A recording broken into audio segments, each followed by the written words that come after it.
Hello everyone and welcome to Cyber Monday. My name is Christian Redshaw and joining me as always is my charismatic co-host, Mr. Dominic Vogel. I appreciate the charismatic reference there.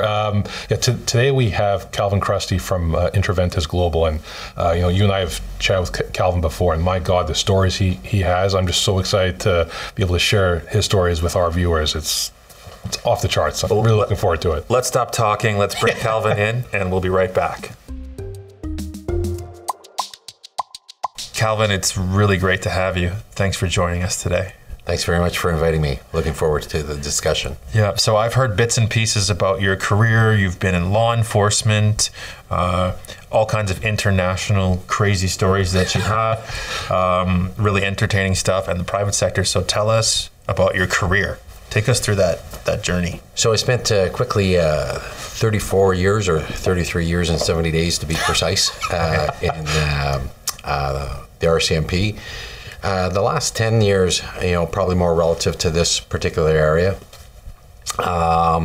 heavily focused in transnational organized crime threats, some of it with linkages and concerns relative to state actors, transnational organized crime groups, Chinese organized crime networks, Iranian Chinese networks, cartels, etc. And paralleling that I was involved probably for about the last 20 years in what are referred to as crimes and actions, and those including kidnapping, extortions, product contamination, and blackmail, and very similar to some of the dynamics relative to cyber extortion, ransomware, et cetera, et cetera.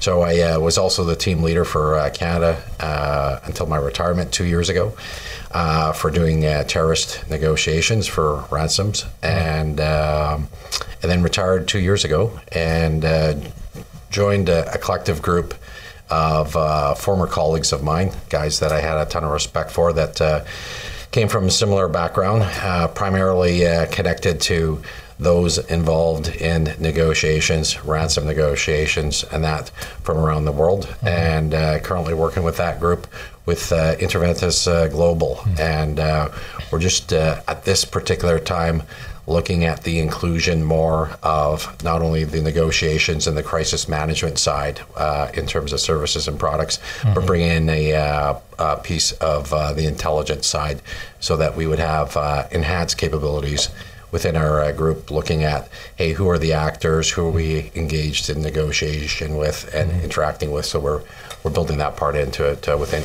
InterVentis Global. So we could end this interview right here. You are already among, if not the most interesting guest right there. You've just laid down all these casual topics like it's nothing. Negotiation and all these huge things. Yeah. So we could stop it right there. Yeah. I think I picture you like Bruce Willis in his prime when you're telling me these stories here. But one of the things I know the three of us have had so many interesting conversations, and for the benefit of our viewers, I think one area I'd like to there's a couple areas I could dive into. First one is, though, on that whole notion of ransomware. I mean, we were discussing this last time we talked. A lot of IT or technical people will say, the whole notion of should you ever pay a ransom? They're like, well, it depends. If you don't have the backup, you have no choice but to pay the ransom. And they're giving but one side of the story. And you brought up a really interesting point when we were chatting about I can't remember if it was money laundering or funding terrorists, but being able to say, there are ramifications that a lot of people don't know about if you pay the ransomware. I was wondering if you could enlighten our viewers about some of those ramifications that are never brought to surface. Yeah, I think there's I've been involved in the whole negotiating ransoms for probably 25 years, from war zones to boardrooms to working with families and that, and it's a highly complex activity with both, I guess, as we apply it now with cyber, reputational risk, obviously, but huge impact on employees, communities, national security, etc. And similar to that parallel, in terms of negotiating ransoms on the kidnappings and that, some similar risks there too. Through the experience that I wonder and I question, just from following kind of social media, is everybody looking at some of those additional risks on that? Because I think there seems to be an abundance of people saying that they're involved and can do that ransom negotiations, but are they looking at it through the lens that, say, other industries that have been involved in doing ransom negotiations have, and looking at those risks? I don't see any of that identified in social media right now, and so one of those, as you've alluded to, was some of the legislation relative to terrorist financing, proceeds of crime, and all the liability that comes when you do that. And I see it quite often in industry, in other sectors with money laundering and that, where people are looking, well, I am following kind of the and complying with the parameters and the legal parameters within a Canadian context, and I've looked at the law, and I'm kind of, this doesn't really matter, right? Because these organizations and some of the actors in some of these cyber crimes and incidents, could be from a whole wide range of other countries. Some of them could have sanctions against them. Some of them could be affiliated with terrorist organizations and that. And even though right now,